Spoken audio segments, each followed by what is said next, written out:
Vicente Hoy. Programa de opinión de producción nacional independiente, con elementos de lenguaje, salud, sexo y violencia, apto para todo público.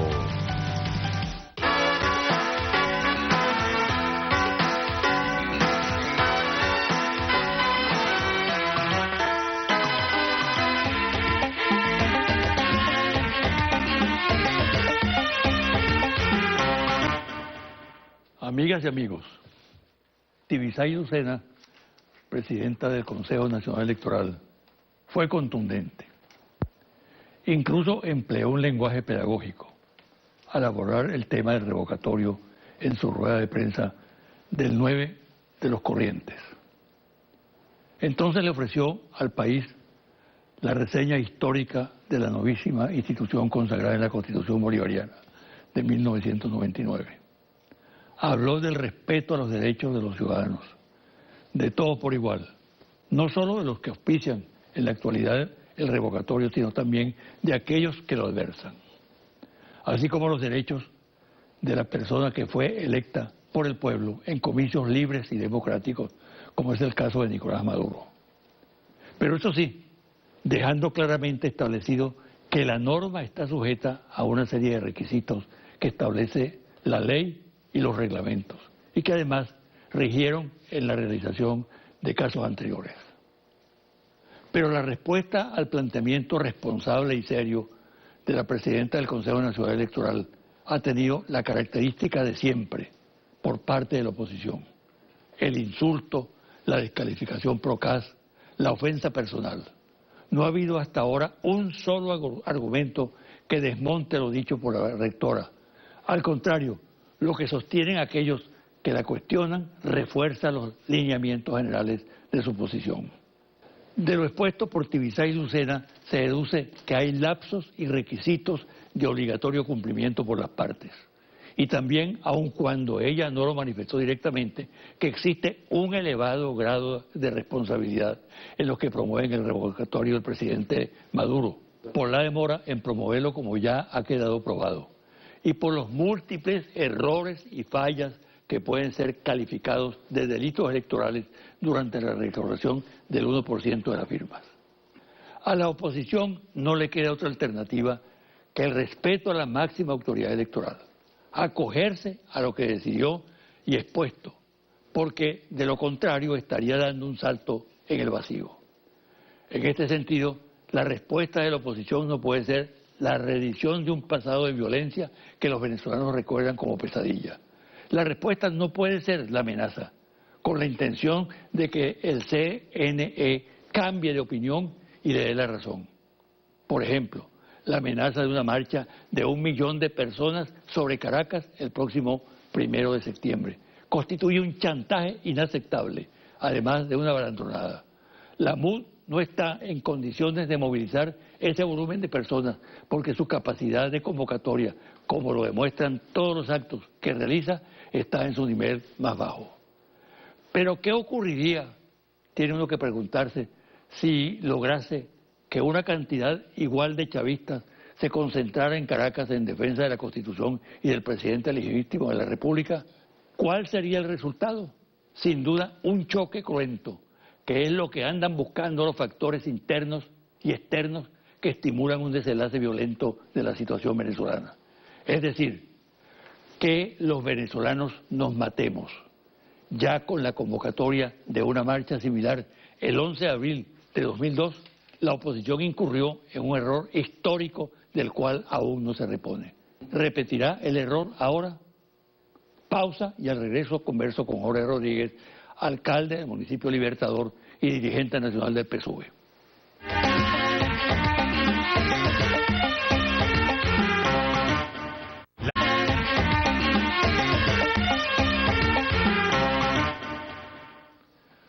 Mi invitado de hoy, Jorge Rodríguez, que no necesita presentación, desde luego. Un veterano en muchas lides, en muchas batallas, y especialmente en las batallas electorales. Gracias, José Vicente. Gracias por invitarme. Bienvenido. Gracias. Justamente hablemos del tema que tú manejas desde hace mucho tiempo, tema electoral. El referéndum. Sí.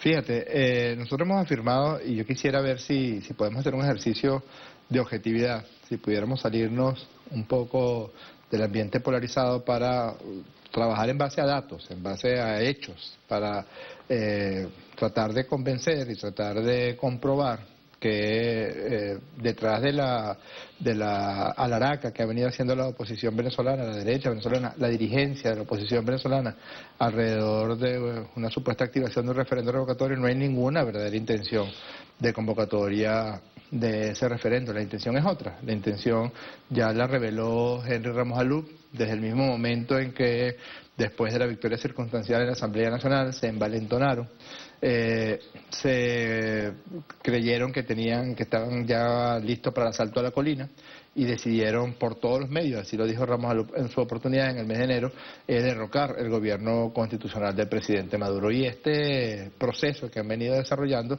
les proporciona un cierto barniz para engañar sobre todo a su gente, porque por eso quisiera que tratáramos de manejarnos más con datos y menos con elementos retóricos. Fíjate, el primer dato...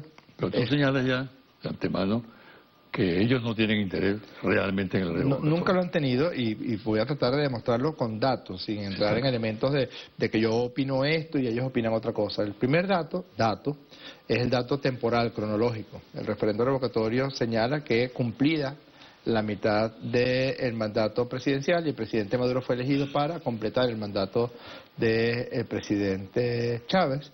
Cumplida la mitad del mandato, entonces puede un factor político tratar de solicitar la autorización para activar el referendo revocatorio. Eso se cumplió el día 10 de enero del año 2016. Perfectamente el 11 de enero, en el mes de enero, ellos hubieran podido intentar activarlo, no lo hicieron. Estaban engolosinados, estaban emborrachados de poder con los resultados electorales de las elecciones parlamentarias y fue aquella tristemente célebre frase de Henry Ramos Alup de que por enmienda, por autorrenuncia, por abandono del cargo, por lo que fuera, iban a derrocar el gobierno del presidente Maduro en 6 meses. No lo hicieron en enero, lo hicieron en el mes de mayo. Fue un descuido. No, es que realmente no estaba entre los planes verdaderos. Ese plan lo recupera, lo rescata Enrique Capriles Radonsky cuando nota que, como se dice en el argot caraqueño, Ramos Alup le estaba soplando el bistec respecto a la dirigencia de la derecha venezolana. Por eso es que él saca un as de la manda en un periodo completamente ya fuera de cualquier posibilidad. Otro dato, Vicente Bello es el representante de la oposición venezolana ante el Consejo Nacional Electoral. Es una persona que sabe de elecciones. Él declaró la semana pasada en la página web de Últimas Noticias, la semana antepasada, declaró que para cualquier elección se necesitan al menos 6 meses para realizarlas. Lo dijo Vicente Bello. Eso quiere decir que en el supuesto negado, en el supuesto de que se lograra la recolección de firmas, ya la presidenta del Consejo Nacional Electoral afirmó que la fecha estaría hacia finales de octubre. Si hacemos caso a lo que dice Vicente Bello, octubre, 30 días que dice el reglamento para verificar las firmas, noviembre, diciembre, enero, febrero, marzo, abril, mayo. Es decir, sería completamente inefectivo para los efectos que está buscando la oposición venezolana, que es el derrocamiento, que es salir del gobierno constitucional. Eso es un segundo dato. Tercer dato, nunca se ha dicho esto, pero es la verdad, que me desmienta. El señor Félix Arroyo es una persona muy conocida porque fue como el representante de Acción Democrática en el extinto Consejo Supremo Electoral y luego, de la mano de Ezequiel Zamora, fue el representante de registro electoral en el Consejo Nacional Electoral. Y él ha dicho, y se lo dijo al rector Luis Emilio Rondón, que era imposible que se pudiera realizar el referendo revocatorio este año. Es decir, es algo que ellos saben, que ellos comparten. En camino a eso, perpetran el más grande fraude que haya conocido la historia electoral de Venezuela. Tú sabes que cualquier fraude electoral y la Cuarta República pues fue pletórica en presentación de eventos fraudulentos. Yo me acuerdo, yo otras veces he contado esto, la primera vez que yo voté en mi vida, creo que fue en el año 83, recién estaba por cumplir los 18 años de edad, voté por ti en la tarjeta de la Liga Socialista. Correcto. Y en el Colegio María Auxiliadora de Barquisimeto. Por cierto, debo decir que los miembros de mesa, en esa mesa que me tocó votar a mí, eran religiosas, todas ellas. Y cuando yo voy a ver el escrutinio, no apareció ni un solo voto para la Liga Socialista, ni uno solo. Y al menos el mío tenía que haber aparecido, porque yo sellé las 2 tarjetas de la Liga Socialista en esa oportunidad. Reclamé, me llevaron preso. No había Comisión de los Derechos Humanos, no había Secretario General de la OEA, que en ese caso actuara. La Cuarta República es pletórica, de allí nació la frase acta mata votos, etcétera, pero nunca lo había hecho con tal desparpajo. Ellos dijeron que habían recogido 2.600.000 firmas, luego se enredaron mucho con los números, luego dijeron que 2 millones de firmas. Pues tomemos ese número como bueno. Otra razón para decir, bueno, ¿cuál es la razón por la que cometen tal cantidad de desafueros? Si fueron 1.950.000 firmas, como ellos dicen, resulta que 610.000 firmas fueron rechazadas de plano por el Consejo Nacional Electoral porque tenía graves deficiencias, graves irregularidades y graves eventos fraudulentos. O no tenían huella, o no tenían cédula, o no tenían firma, o el nombre no coincidía con la cédula de identidad, o los casos más graves, José Vicente, 10.995 fallecidas, personas fallecidas que aparecen firmando allí. Otro caso muy grave, 9.333 cédulas inexistentes, cédulas que no son de verdad, aparecen firmando allí, con el añadido de que Capriles Radonsky y Chuo Torreal habían dicho que tenían un tremendo centro de cómputo, que habían verificado firma por firma, que habían desechado 800.000 firmas porque no le había dado tiempo de auditarla, verbigracia. Eso que ellos entregaron ahí lo hicieron con conocimiento de causa, lo hicieron de forma deliberada, llevaron esa firma ahí. Bueno, aparecen 10.995 fallecidos. Después apareció un supuesto estudio, que por cierto es risible. Yo he preguntado sobre eso. Es risible porque el estudio lo elabora un señor que se llama Roberto Picón. ¿Lo resucitaron ellos? No, es que el estudio lo elabora el señor Roberto Picón y dice no, que fue un error de transcripción, completamente falso. Porque además Roberto Picón fue el jefe, junto con Juan Carlos Caldera, tristemente célebre también, por razones que todos conocemos bien. Roberto Picón fue el jefe de los testigos de la oposición en el proceso de transcripción. Y ellos y nosotros aceptamos un margen de máximo 3% de errores en la transcripción. Pero 3% de errores en la transcripción, estamos hablando de máximo aceptar que aparezcan 10 personas fallecidas por un error de transcripción. Pero 10.995 personas fallecidas, 607.000, no, es completamente imposible que se haga de una manera que no sea de forma deliberada. Yo tengo las 54 actas firmadas por Roberto Picón aceptando esto que yo te estoy diciendo en este momento. Y un dato que creo que no se ha mostrado mucho, y te lo traje, porque a ti te gustan las cosas novedosas. Mira, José Vicente, estos son los diputados y candidatos nominales de la llamada MUD ante la... Me gustan los tubazos. Los tubazos. Bueno, esto es un tubazo porque, fíjate, de todos los diputados y candidatos que fueron candidatos de la MUD para la Asamblea Nacional en las pasadas elecciones de diciembre, no firmaron 64, son 113 diputados, ¿no? 64 no firmaron, José Vicente. Es decir, el 57% del total de los diputados y candidatos de la MUD no atendieron el llamado que se les hizo a que fueran a autorizar a su propio partido. Resulta que el 23% firmaron y después, supuestamente firmaron, y después no fueron a cumplir el requisito fundamental que era colocar la huella dactilar. Eso hace, 80% del total de diputados y candidatos de la MUD decidieron no ir a firmar para autorizar a la MUD para activar el referendo revocatorio. Pero más aún, los que fueron diputados, los que son diputados adjudicados, sacando a los candidatos, no firmaron el 62%, 51% no firmaron. Y firmaron y no ratificaron el 26%. Eso quiere decir, el 20%, perdón. Pero le pedían a la gente que firmara. Claro, pero ellos no fueron. Mira, José Vicente, aquí tengo unas listas interesantes. Richard Blanco no firmó. Antonio Barreto Sira, que es el precandidato a gobernador del estado Anzoátegui. Armando Armas, Simón Calzadilla, que creo que es vicepresidente de la Asamblea Nacional o un jefe ahí. Segundo vicepresidente. Freddy Superlano, Freddy Guevara, que está llamando a la violencia, que está llamando a destruir el país, no firmó. Luis Florido, que dice que el no retorno, las mismas frases que usaba Antonio Ledesma en el año 2003. Gaby Arellano no firmó. Juan Requesén no firmó. Juan Carlos Velasco no firmó. Teodoro Campo no firmó. Alfonso Marquina no firmó. Roland Carreño no firmó. Sobella Mejía no firmó. William Dávila, que se va para Panamá, que se va para la OEA, hablar del referéndum revocatorio, resulta que no fue a firmar, no participó en el proceso de recolección de firmas. Luis Emilio Rondón, que es diputado de la MUD, padre del rector Luis Emilio Rondón, homónimos, pues ni él confió en la posibilidad de que su hijo revisara su firma porque no apareció firmando en este proceso. Entonces, ¿bajo cuál concepto, bajo cuál argumento ellos dicen que están interesados en el referéndum revocatorio? ¿Cómo interpretar eso? Yo creo que primero esto es la expresión de las luchas intestinas que hay dentro de la derecha venezolana. El verdadero interés que ellos tienen, muchos de ellos, Alberto Barreto Sira, ¿qué le va a importar el referéndum revocatorio que está convocando Capriles Radonsky si Capriles Radonsky no lo quiere a él como candidato a gobernador del estado de Anzoátegui? Hay una verdadera pugna en el estado de Anzoátegui a ver quién va a ser el candidato a gobernador de Primero Justicia o de Acción Democrática o de Un Nuevo Tiempo. Otro tanto ocurre en Zulia, otro tanto ocurre en Nueva Esparta. En casi todos los estados del país las pugnas señalan, no, ese referendo es la bandera o el argumento que tiene Capriles para tratar de recuperar, porque Capriles ve, como vemos todos nosotros, las encuestas y ve dos cosas que lo tienen aterrado, a él y a toda la dirigencia opositora.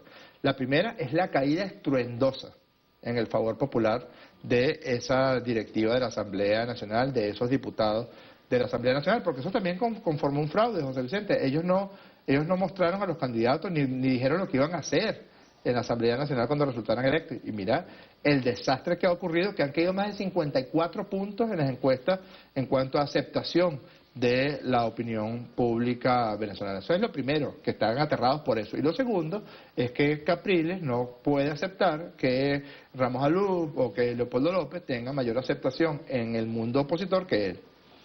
Ahora, si ese cuadro es así como tú lo señalas. Traté de hablar de datos, traté de no manejarme con... Son datos contundentes. ¿Cómo no van a firmar el 80%? ¿Qué está entonces detrás de la convocatoria revocatoria? Yo creo que lo que ellos han tratado es han buscado conseguir una masa crítica que les permita resucitar, que les permita reeditar los expedientes de violencia que ya lo hicieron en el pasado. Ellos nos dieron el golpe de 2002 porque... Es decir, que tienen un plan B. No tengo ninguna duda de eso. No tengo absolutamente, porque además esto también lo demuestra. Si ellos, había que recoger 195.000 firmas.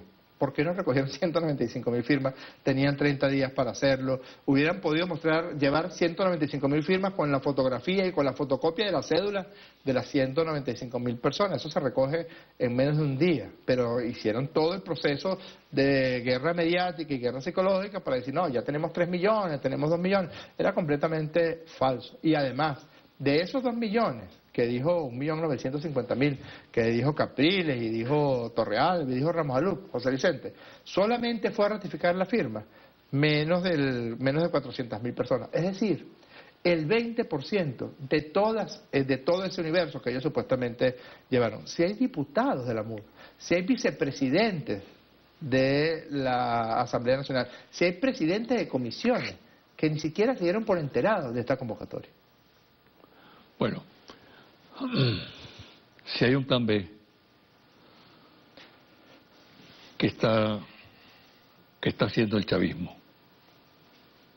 ¿Qué está haciendo el gobierno nacional para contrarrestar los efectos de ese plan B? Fíjate, el gobierno ha logrado, creo que en eso ha sido muy exitoso, en no salirse de su objetivo principal. Su objetivo principal es enfrentar la guerra económica, es superar la crisis económica, es activar los 15 motores. Ahora se ha activado una muy importante gran misión, que es la gran misión de abastecimiento soberano, que además va a corregir un grave desperfecto, por llamarlo de alguna manera, que tiene la economía venezolana, y es que los mecanismos de distribución de los bienes de primera necesidad están no solamente en manos privadas, sino que en muchos casos en manos de verdaderas mafias que recurren a toda cantidad de triquiñuelas para tratar de desangrar al pueblo de Venezuela, el acaparamiento, la especulación, el redireccionamiento de los productos hacia uno y otro lado. Eso viene a ser corregido por la gran misión de abastecimiento soberano. Es decir, al gobierno no han logrado sacarlo de lo que es su objetivo principal, que es gobernar, que es superar la crisis económica, que es resolver, detener la guerra económica, porque no basta con denunciarla. Yo creo que en el pasado, sobre todo en las pasadas elecciones, nosotros cometimos el error de denunciar la guerra económica, pero ahorita no solamente estamos denunciándola, sino que también estamos enfrentándola. Y yo opino que estamos enfrentándola con éxito. Creo que lo peor ya pasó. Creo que el camino que viene ahora es un camino de recuperación. Y el chavismo se fue para la calle. Políticamente nos fuimos para la calle. Han sido multitudinarias las manifestaciones del pueblo chavista en la calle. Hace pocos días vi algo en Bolívar que fue impresionante, en Carabobo hace algunos días ya también fue una cosa impresionante como el Foro de Valencia. El Fórum de Valencia se plenó, yo estuve con Diosdado y con Elías en Falcón y fue también multitudinaria la presencia. Estuvimos en Lara, hemos estado en Mérida, hemos estado en todas las regiones del país y ha sido impresionante. Es algo así como que el pueblo se fue para la calle a defender lo que tienen que defender, que es en última instancia su futuro, porque si atendemos otra vez, basándonos en la evidencia de la muestra de la Asamblea Nacional, sería nefasto, porque lo que ellos han hecho desde la Asamblea Nacional es tratar de abortar los inmensos beneficios sociales que se derivan de los tiempos de revolución bolivariana. Vamos a hacer una pausa, Jorge. ¿Cómo no, José? Y al regresar, vamos a insistir un poco más en el revocatorio. ¿Cómo no? ¿Habrá o no habrá revocatorio? No necesitamos otro negro. No.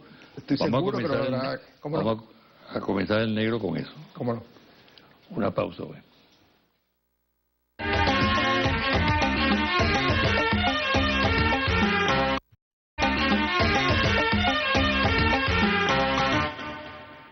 Jorge, quiero insistir en lo siguiente. ¿Habrá o no habrá revocatorio? La pregunta tiene el siguiente propósito. La oposición insiste en que va a haber revocatorio y está convocando a una marcha de 1 millón de personas que tomaría Caracas el próximo 1 de septiembre.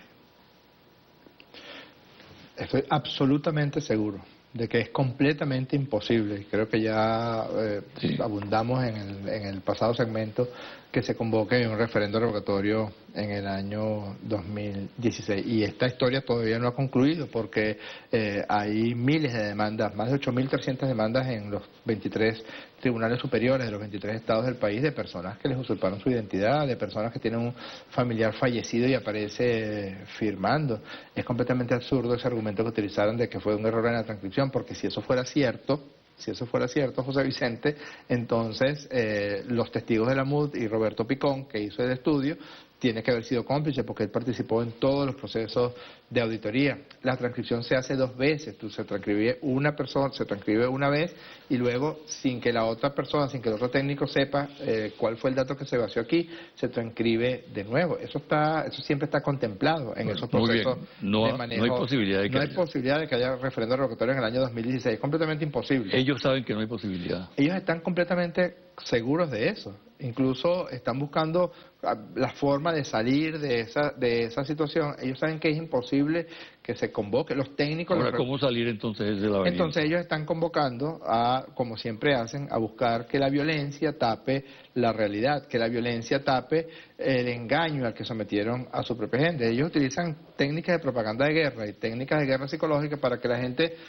por eso que he tratado de no manejarme con consignas, de no manejarme con elementos retóricos, sino mira, solamente con los datos, para que la gente pueda razonar. La gente, por ejemplo, que es opositora, que sabe que el guión es el mismo que siempre han utilizado ellos. El guión de la última cola. Evidentemente eso no ocurrió. Si alguien va a acabar y está trabajando arduamente para hacerlo, las colas en este país es el gobierno del presidente Nicolás Maduro. Pero si tú revisas, lo que ellos están buscando es reeditar lo que ya hicieron en el 2002, en el 2003, lo que hicieron en la madrugada del 14 de abril del año 2013 con el llamado a la violencia que hizo Capriles, lo que hicieron en el 2014 que costó 43 personas fallecidas. Entonces ellos están promoviendo esa situación. Esa como tiene la característica de una provocación. No solamente tiene la característica de una provocación, eso, cuando tú revisas el verbatim, como decimos los psiquiatras, de lo que ellos están diciendo, lo que está detrás del mensaje es un mensaje claramente violento, es un mensaje de llamar a la gente a manifestarse con fuerza para actuar en contra del gobierno. Si tú notas lo que ha hecho Capriles en las muy escuálidas manifestaciones que ha convocado, siempre ha sido la promoción de la violencia, la promoción del insulto y el aniquilamiento de los poderes públicos en Venezuela. Eso es algo perfectamente elaborado. Yo no quiero pensar que un día, por ejemplo, el chavismo no le permite la entrada a su oficina a Henry Ramos Alú, pero ellos lo hicieron. Ellos tomaron las sedes del Consejo Nacional Electoral y unos diputados se encadenaron en el Consejo Nacional Electoral. Imagínate tú si nosotros actuáramos con la violencia con que ellos lo hacen. Mira, y no lo digo de forma exagerada, en Venezuela hay paz porque el chavismo ha garantizado la paz. Si fuera por esa oposición, ya nos estaríamos matando, no tengo ninguna duda de eso. Es tal la ambición que tienen ellos de hacerse con el poder por todos los medios, de violentar la Constitución por todos los medios, que no les importa. A ellos no les importa contar los muertos después, como hicieron el 11 de abril del año 2002. A ellos no les importa que personas incluso de la oposición resulten heridas, resulten agredidas, resulten violentadas. Incluso ellos han recurrido a la estrategia de guerra psicológica para generar una cosa que se llama síndrome de Estocolmo, en este caso habrá que decirlo, síndrome de Estocolmo social, de atentar contra su propia gente. Cuando cierran las organizaciones del este de Caracas, cuando impiden la entrada y salida, cuando atraviesan barricadas, lo que quieren es generar una situación de angustia colectiva que sea caldo de cultivo para sus verdaderas intenciones violentas. ¿Cómo maneja una situación que puede ser crítica en los próximos días? ¿Cómo maneja esa situación el chavismo? Nosotros estamos en la calle y nos vamos a quedar en la calle, porque eso es una verdadera garantía, es una verdadera ¿Eso vacuna qué significa? contra Quedarse en la calle significa manifestaciones permanentes, mantener el municipio Libertador como un municipio de paz. Nosotros hemos logrado, con mucho esfuerzo, no ha sido nada sencillo, pero lo hemos logrado, que la situación o el desbordamiento violento no llegue a las zonas del municipio bolivariano Libertador, donde además está la sede del poder. Cada vez que hemos permitido que se presenten manifestaciones de la derecha venezolana, primero dañan el espacio público, lo maltratan, lo agreden, lo violentan.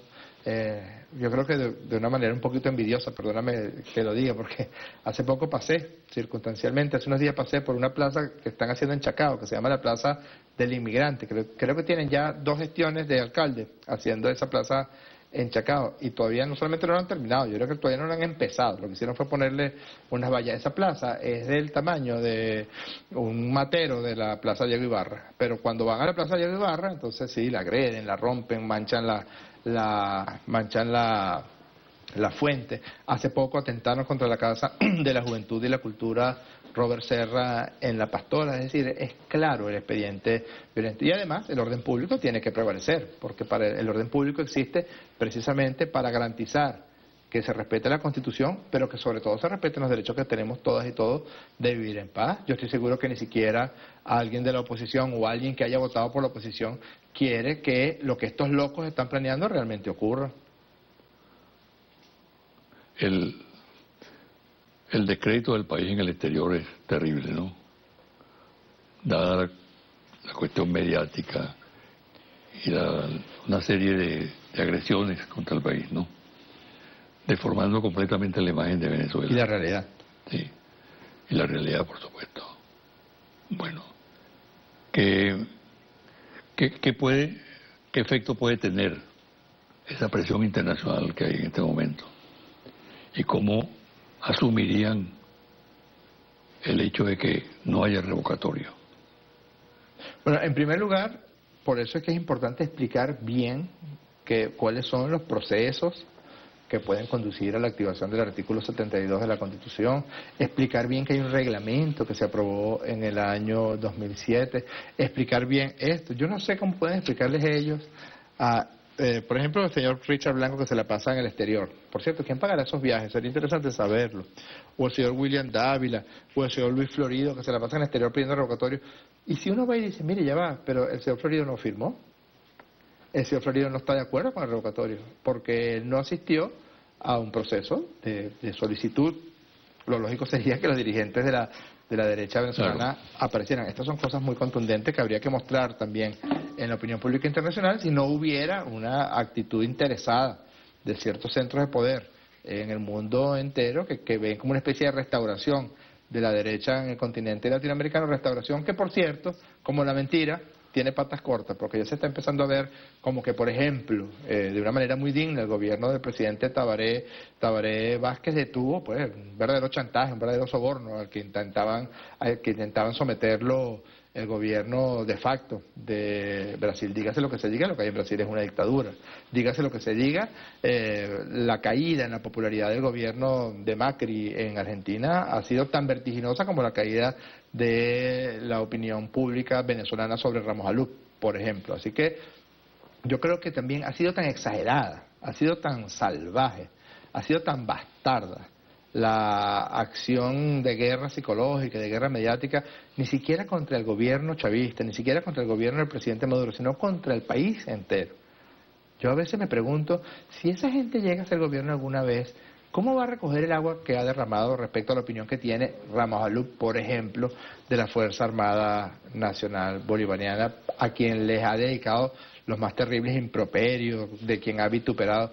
¿Qué iba a pensar, por ejemplo, una mujer embarazada cuando Ramos Alup dijo a unos periodistas que a mí no me vengas con que estás preñada, si eres magistrada del Tribunal Supremo en un eventual gobierno de Ramos Alup, va presa para Linov, etcétera? Esos son el tipo, o sea, ¿cómo van a recoger esa agua derramada? ¿Cómo van a recoger agua derramada de todas las veces que han hablado mal de Venezuela, todas las veces que han tratado de que, por ejemplo, Venezuela fuera sancionada en la Organización de Estados Americanos? Yo creo que nunca en la historia, no solamente de Venezuela, yo creo que es difícil conseguir situaciones en otros países donde unos nacionales, unas personas que hayan nacido en un determinado territorio, pues atenten por razones de ambición política contra todo el territorio, contra el país, contra la nacionalidad, contra los símbolos patrios, contra la Constitución. Ahora te pregunto, Jorge, ¿qué espacio en este ambiente de crispación tiene el diálogo? Fíjate, nosotros hemos sido, y eso es algo, hay dos cosas que hay que reconocerle con mucha fuerza al presidente Nicolás Maduro. Primero, mira, la paciencia y la sapiencia, perdóname la cacofonía, con que ha logrado desactivar todos los mecanismos de agresión extranjera contra Venezuela. Ha sido una cosa de verdad muy ardua, que afortunadamente la experiencia de haber sido durante tantos años el canciller del presidente Chávez le ha permitido, digamos, actuar de forma correcta, de forma mesurada, e ir desactivando todos esos mecanismos de relojería. Y la otra cosa es que hay que reconocerle al presidente Maduro la disposición permanente al diálogo. Nosotros todavía no nos hemos levantado del diálogo al que convocó el presidente Nicolás Maduro en el año 2014. Fue la oposición la que se levantó. En este caso concreto, en el mismo mes de enero, Ramos Alup estaba llamando a derrocar por todos los medios al gobierno de Maduro, y Maduro llamó a un diálogo y convocó a UNASUR,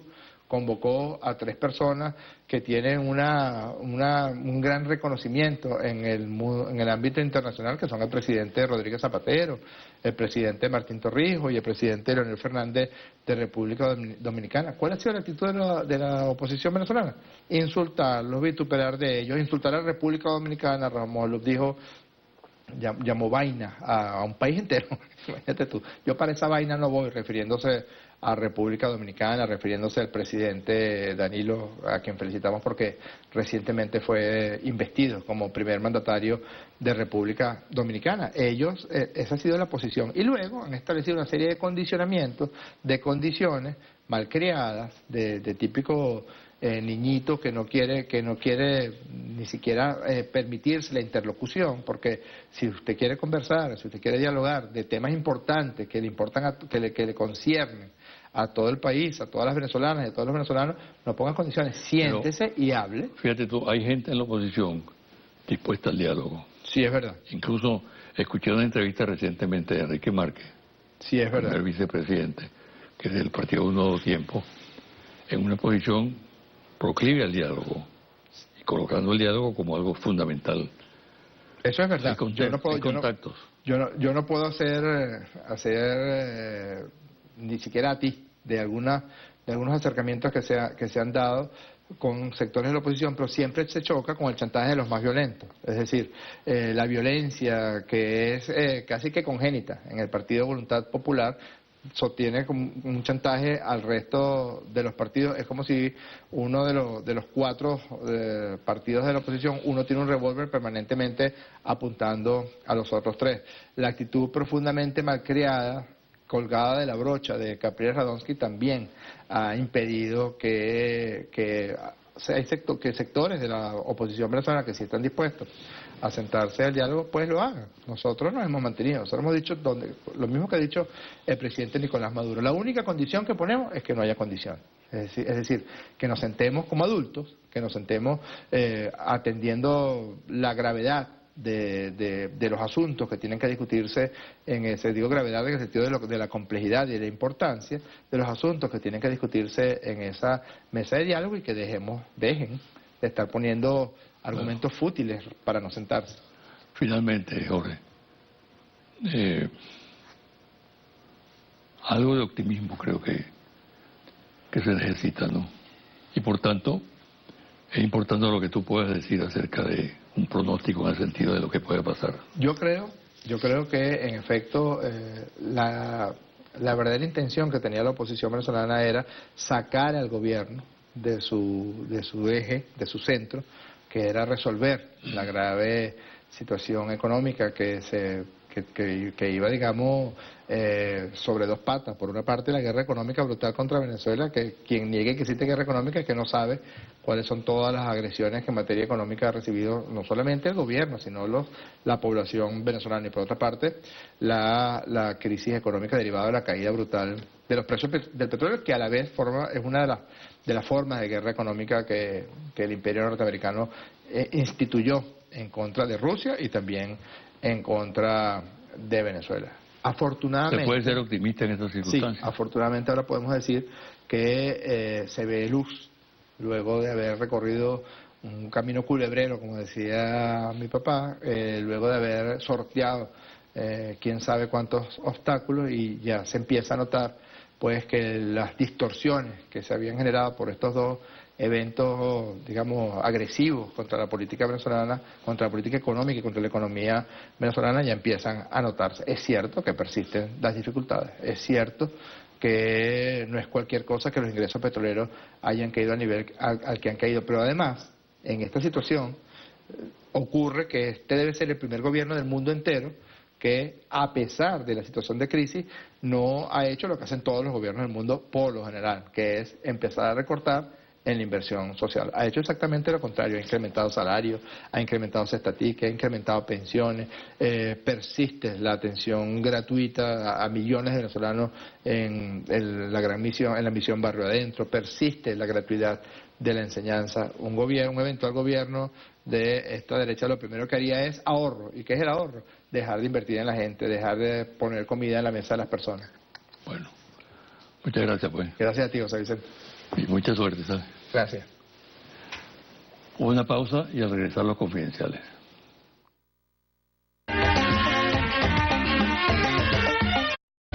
José Vicente hoy.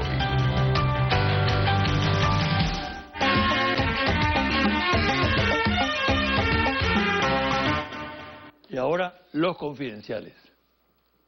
En reciente reunión efectuada en la residencia de un empresario en el este de Caracas, de un grupo vinculado a la actividad económica y con la presencia de dirigentes políticos de oposición, se hicieron consideraciones acerca de la inestabilidad institucional del país y sobre lo que se considera como una fragilidad del gobierno de Maduro. Algunos de los presentes dieron como un hecho la inminente caída del gobierno y la formación de uno de transición.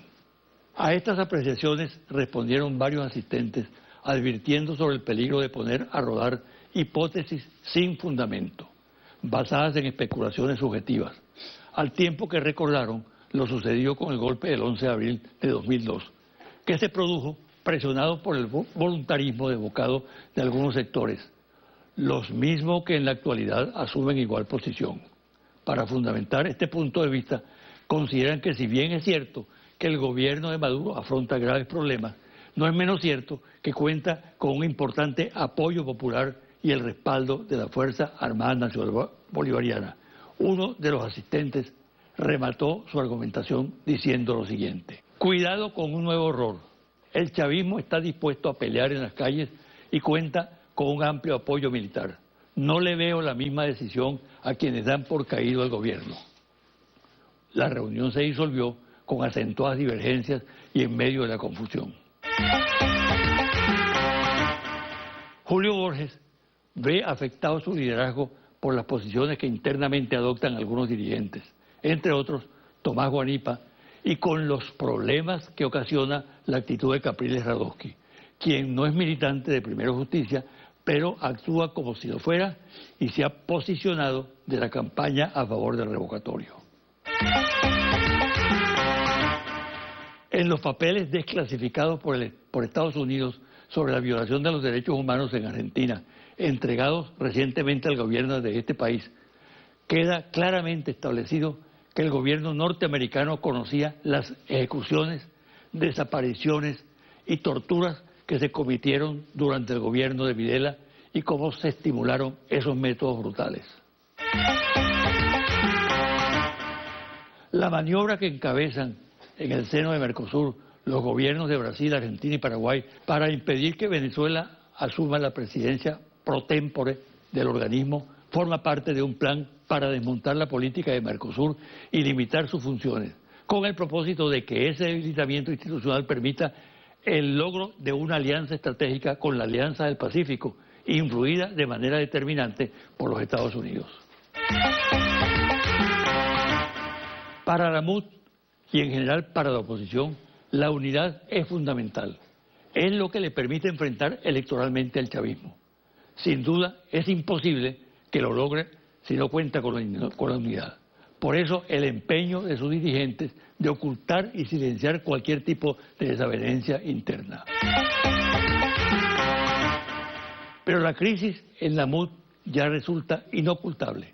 La generan distintos elementos. Por ejemplo, en el organismo se ha desatado la lucha por la candidatura presidencial, hecho que un sector repudia por considerarlo inoportuno y atentatorio contra la unidad.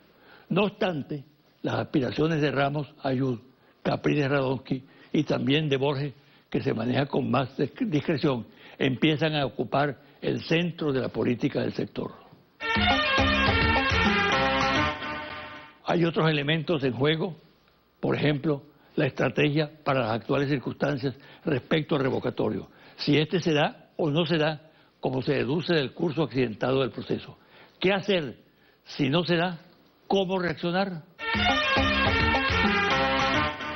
Ante este dilema, las opiniones se dividen. Unos son partidarios de manejar políticamente la situación, mientras que otros consideran que hay que apelar a la violencia a través de acciones de calle tipo guarimba y sin descartar que grupos dentro de la Fuerza Armada Nacional Bolivariana se plieguen, algo que por cierto carece de asidero. Esta situación hace que sectores sensatos dentro de la MUD consideren que es una temeridad la convocatoria a una marcha sobre Caracas el 1 de septiembre próximo, que podría ser incontrolable y desatar la violencia como sucedió hace 14 años, el 11 de abril, con desastrosas consecuencias para la oposición. Confidencial al cierre, Monitor País, Interlaces, reporte ejecutivo, ficha técnica, 1.580 entrevistas directas en hogares en todo el país, del 6 al 16 de agosto 2016. Resultado: penetración de medios de comunicación social y redes sociales en Venezuela. Usted posee servicio de suscripción de televisión, paga por cable o satelital, esté o no activa o solvente en este momento. Sí, 79%, no, 21%. Usted cuenta con servicio de internet en su casa, esté o no activa o solvente en este momento. Sí, 67%, no, 33%. Usted tiene email o correo electrónico, sí, 66%, no, 34%. ¿Usted tiene Twitter personal? Sí, 29%, no, 71%. ¿Usted posee celular? Sí, 82%, no, 18%. ¿Usted lee noticias en su celular? Sí, 46%, no, 54%. ¿Usted tiene cuenta en Facebook? Sí, 57%, no, 43%. ¿Qué tanta confianza tiene usted en los medios de comunicación para informarse acerca de lo que sucede en Venezuela? ¿Mucha confianza? ¿Confianza? ¿Algo de confianza? ¿Poca confianza? ¿O nada de confianza? Mucha confianza, 10%.